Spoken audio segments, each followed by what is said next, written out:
Welcome back, guys, to another Salt and Pauper video. Today we're going to continue with our Unfinity Pauper Set evaluation, looking at the blue cards. Let's jump right in.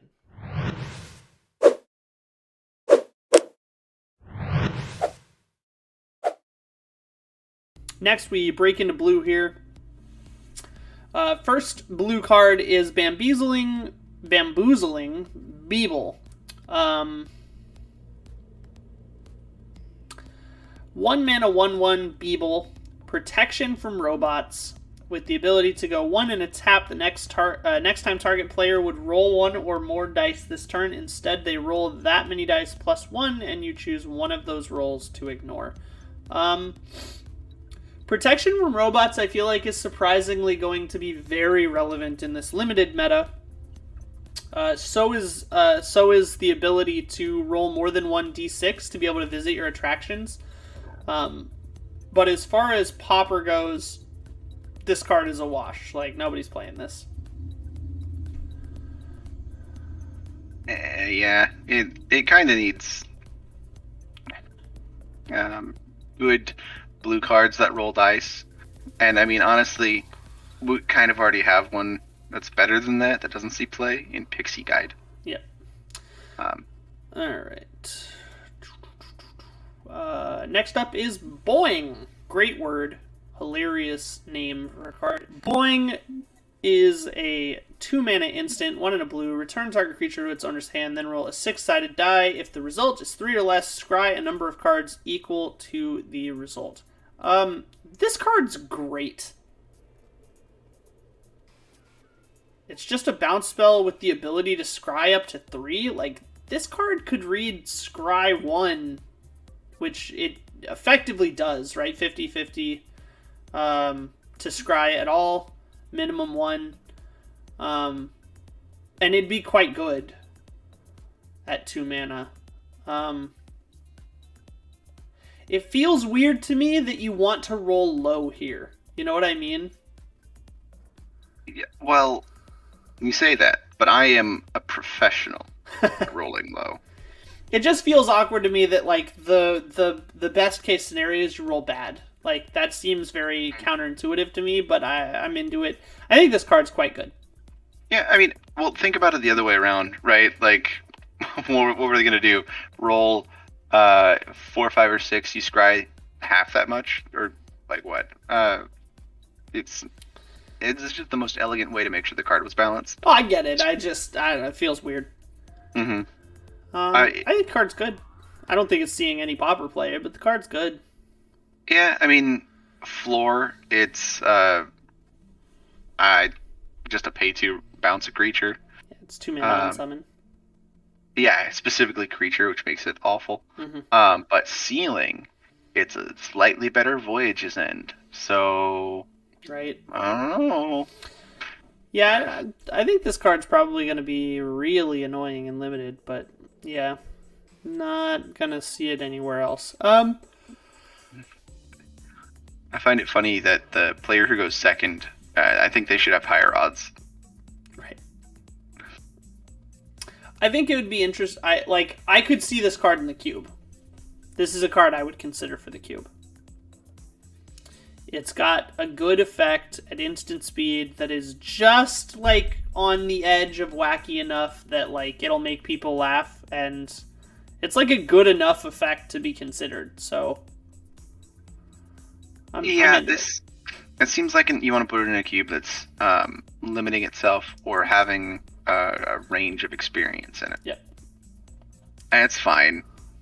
I would not play a card with such high variance just because I don't want to pay 2 for just to bounce specifically a creature. Yeah, I mean, we play Callous Dismissal in the cube currently, which is like the closest variant to this effect, and that comes with a 1/1 body that you can't flicker or bounce. Is a 1/1 better than the ability to sometimes scry, 1 to 3? I don't know, but that's the immediate comparison I draw, and this is an instant, and that's a sorcery, so I could see some discussion behind whether or not this can make the cut. Yeah, there's no clear answer for it. It's a fine card. out of the cards we've seen, I like this card as in your sealed or in your draft. Yeah. All right. Next up is the card you've been talking about, Command Performance. This is likely to be one of the better cards in blue. This card does everything this set wants to do in one neat, concise package. 2 mana sorcery, 1 in a blue. Choose to open an attraction, roll to visit your attraction, get 2 tickets, or put a sticker on a non-land permanent you own. For our purposes, this reads get 2 tickets, put a sticker on target non-land permanent you own. For limited, this card is endlessly versatile. Like, I'm playing this in every limited pool I can play it in. But for our purposes, and for the cube, I don't see this card making the cube. If a ticket sticker deck, it does exist in Pauper, it's almost certainly in blue, and it is playing a set of this card. There's no way it doesn't. But outside of a sticker deck, this card is seeing no action anywhere but limited. Yep.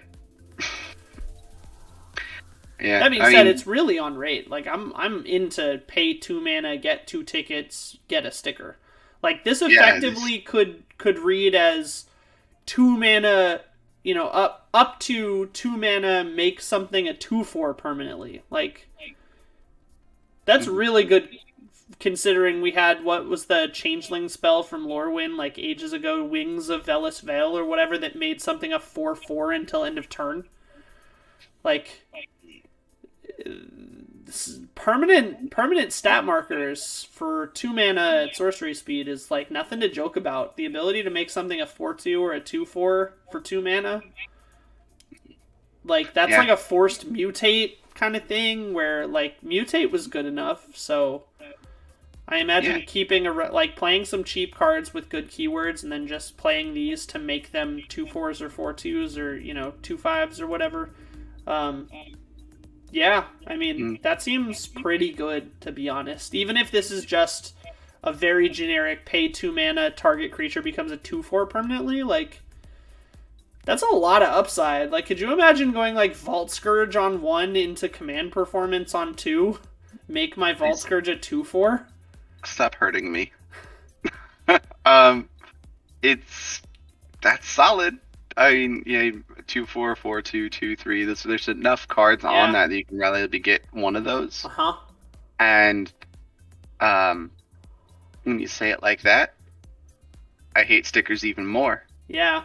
So thank you. Yeah, I surprised myself with how good that idea is, that now I'm considering running it with like Fairy Seers and Spellstutter sprites, and I'm really not liking the direction that this is going.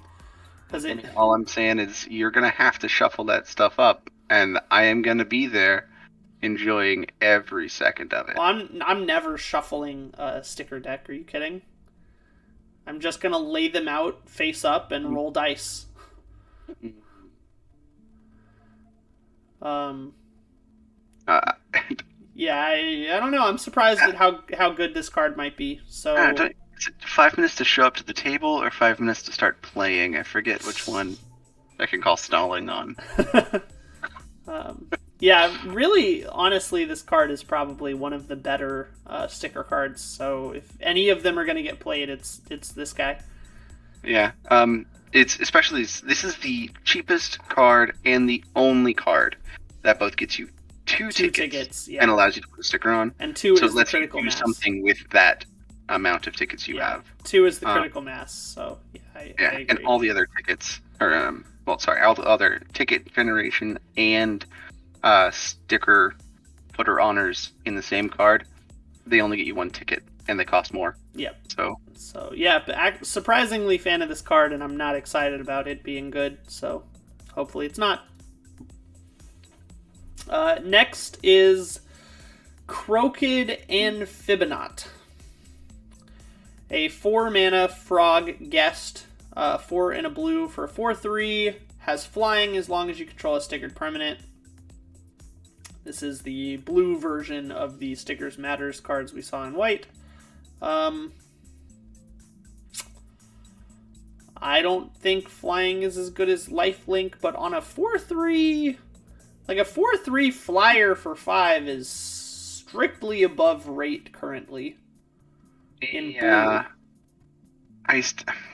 But yeah, I just don't think this is going to be relevant. The biggest turnoff for this card for me isn't that it needs something else to make it good, like a whole other card at least. Mm-hmm. It's the 3. Like, there's so many other 4/3s that don't get played that could see you play, but it's the bolt, you know? Yeah, like, I'm with you. So like I'm not gonna pay 5 mana just to put this guy into my graveyard and have my opponent tap their mountain. That's just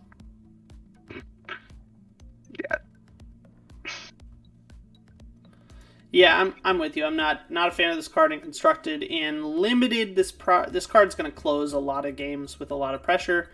I'm not a huge fan of this card specifically because it doesn't like flying is a relevant keyword, but you need another stickered permanent, and you don't want this to be your stickered permanent. I am starting to become a fan of stickered permanents that can be their own power source. And you never want to sticker this thing. It's not efficient. Like, most of the time you're even making it weaker, or you're spending like 5 tickets to give it like +2/+0, you know? I don't think this is good enough by a large margin. Yeah, something to note for Sealed and Draft. You don't get to draft the stickers. Nope, you just keep what you open. What you open, you rip those, you take those out of your pack. So what you get out of those is what you have to play with, and that enough is just to make me not like this guy. Not only because of the ticket generation that that we are seeing here, and the stuff that we're not seeing, but like, you have to pay so much to make his power toughness worth it, and you're gonna have to get those cards out of your opening packs. Speaking of ticket production, the next card up is Glitter Flitter, which is quite a good ticket production. It's a Thunder Drake. It's a 2/2 for 3 with flying, 2 and a blue for a fairy performer. When it ETBs, you gain a ticket, then you can put a sticker on. Notably, this doesn't get you to the critical mass. This is one of the 2, I think, most flickerable, quote-unquote, most playable ticket creatures. There's another one in green we'll get to later, but this being a fairy has relevant typing in Pauper. Fairies are ubiquitous. I don't think this is a good enough fairy, but I'm not looking forward to finding out if it is. Mm-hmm.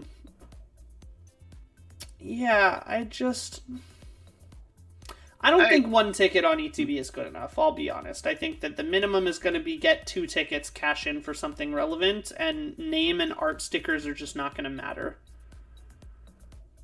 Yeah.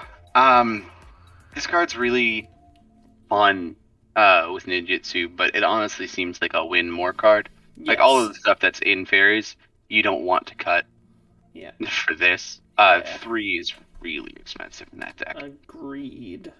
But in Limited, this card is going to be great in a tickets deck. If you can put this next to like Command Performance and a couple other things, there might be something there. So, keep your eye on it. But I wouldn't be surprised if nothing comes of this card. I'm hopeful that nothing comes of this card. Yes. Unlike the Crow Kid and Fibonaut, though, this is a good carrier of the power toughness things. Absolutely. Yeah, very easy to make it bigger. Let's see. Next up, we have Motion Sickness, a 4 mana, 3 and a blue aura. Enchant creature. When it enters the battlefield, tap that creature. That creature doesn't untap. Whenever you visit an attraction, you may move it to target tapped creature. Wow, this card has a lot of text. In Limited, this card's gonna be the bane of my existence in Limited. I can already see it. So many of these are going to get played in Limited. Huge flavor win. Yeah, definite flavor win. But still, oh my god, this card's going to be a house in Limited. Outside of Limited, 4 mana is much too high for this effect. It's never seeing play in a format with Deadly Dispute and Reckoner's Bargain, Village Rites, and Makeshift Munitions. You're just never going to be able to lock down the creature you want. And you're spending 4 mana to do it, and that's just not even close to good enough. But in Limited, holy crap, this card's going to be good. Yeah, I mean, I know Capture Sphere doesn't see play, and that's this, but with flash. You don't get to move it, but and then, geez, there used to be there's narcolepsy, but there was the 2 mana one, like Ice Cage or something. Was that uncommon? Oh no! Ice Forever since I Cage played was with that one. uncommon. Yeah. But it was like when the creature becomes the target of a spell or ability, you sacrifice the Ice Cage. Yeah. Yeah. Yep. Yeah, that was. Ice Cage is definitely better than this, but sitting around with the sack draw cards isn't where you want to be in blue. You never want to. You never want that for your opponent. All right. Next up is the ticket production for blue, or at least the consistent ticket production for blue. Prize Wall is a 2 mana, 1 and a blue, 0/4 defender with blue, tap, gain a ticket. 4 and a blue, tap, put a sticker on a permanent you own, activate only as a sorcery. Not a fan of the sorcery speed of all of the ticket creation for stickers. I think that stickers as a combat trick, or stickers as a gotcha or instant speed kind of save mechanic of giving something like a pump spell at instant speed was what was really going to make stickers playable. That being said, as someone who doesn't want stickers in the format, I'm glad it's not. But this is the consistent ticket production for blue. Next to command performance, this is probably the best thing that makes tickets, because it also lets you put stickers in kind of on a repetitive basis, which is something that nothing else does. That being said, 5 mana is a lot, especially at sorcery speed.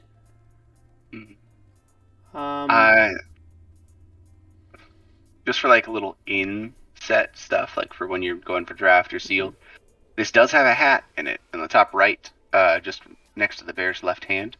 But it doesn't look like the characters are wearing one. I think that's just a mask for the lion at the bottom. The teddy bear is wearing a knit hat, as far as I can tell.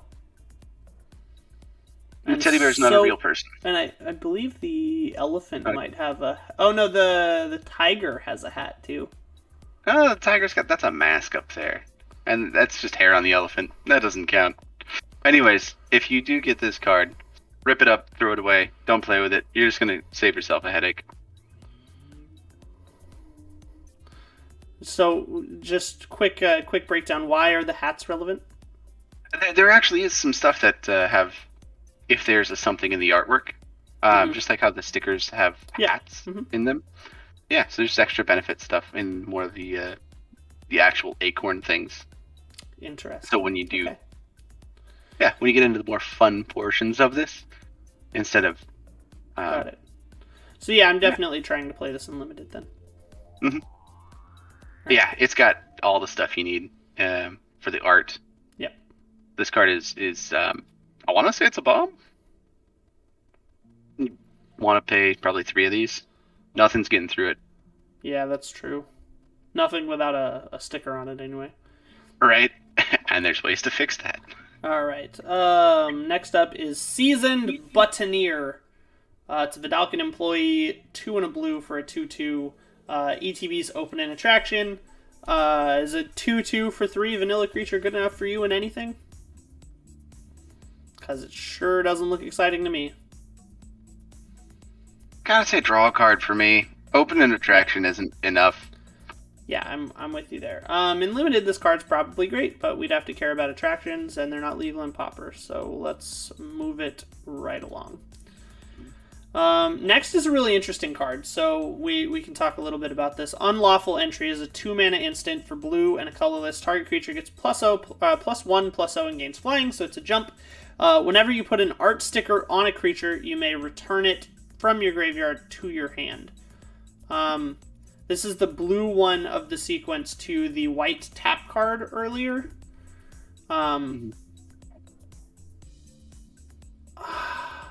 I don't like that this is specific to art stickers. I want it to just be a sticker.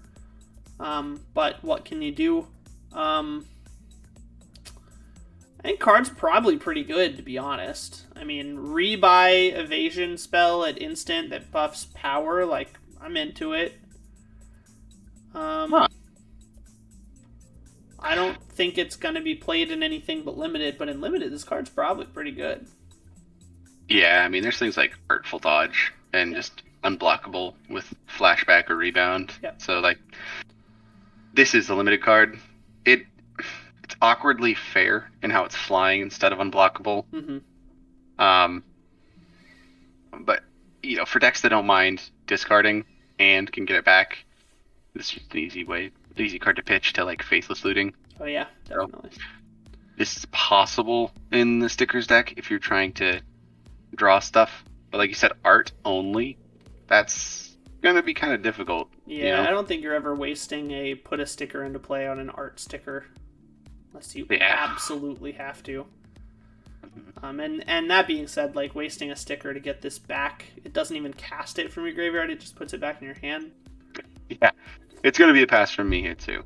But anything that changes zones on a passive effect you don't have to pay for is a card you want to really look at. Yeah. But speaking of cards you want to really look at, we got our first Name Matters card for blue of the cycle. Wizards of the Blank. It's 2 and double blue, 4 mana, 3/1 human wizard performer. When it enters the battlefield, you may put a name sticker on it, then look at the top X cards of your library, where X is the number of unique vowels on that sticker. Put one in your hand and the rest on the bottom in any order. I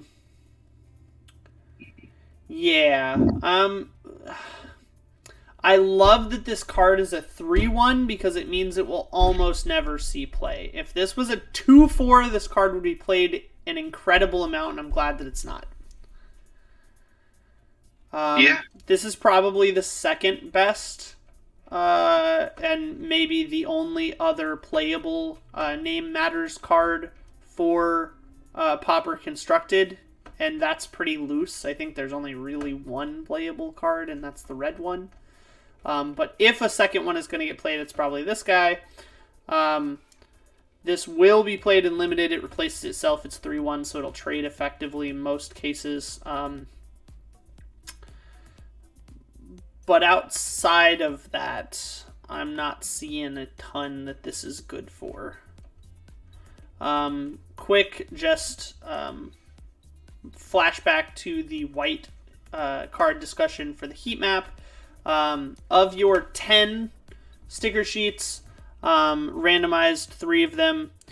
If you go with the optimal vowel sheet, you have 1, 6, 2 5s, 6 4s, and a 3. So you are most often going to be looking at the top 4 cards, but with the ability to sometimes hit up to 6 cards. This card can dig really deep when it needs to.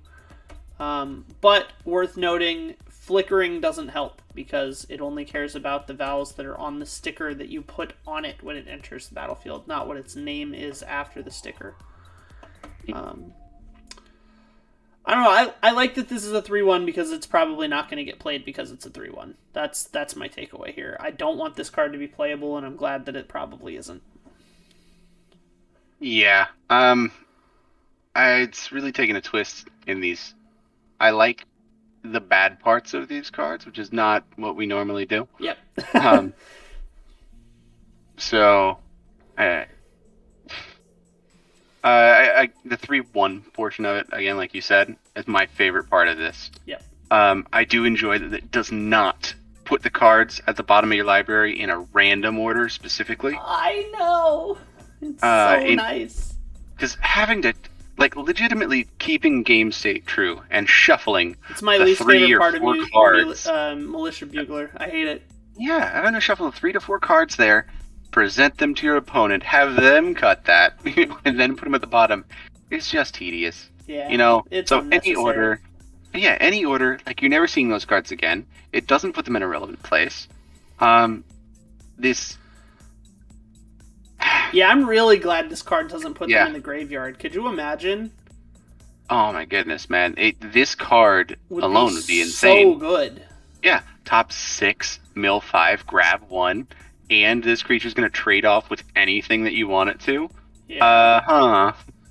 Like, yeah, I'm really glad this doesn't put him in the graveyard. Mm-hmm. So bottom of your library, it's just like slow clap from me, dog. Yeah, no kidding. And the 3/1, the 1 toughness really seals the deal on whether or not this card was going to see play, and I love it. Mm-hmm. Oh yeah. And then also we've recently got a 3/2 flyer that trades off with things and draws you cards. Yep. Which it's not in this, thankfully, and I would happily play that just out of spite. If this card even were good, I'd play that 3/2 from the previous set. Yep. All right, guys, that's it for the blue cards of the Unfinity set. If you think we got anything wrong, make sure you yell at us down in the comments or just drop a comment for the algorithm. It really does help. Make sure you like, comment, subscribe, do all the YouTube stuff. I appreciate you guys, and the growth of this channel for the first couple weeks has been awesome. Really excited to keep giving you guys Pauper content. Let us know if you disagree or if you're really excited about anything out of this set. Hope to see you guys in Vegas. As usual, goodbye forever. Have a good one.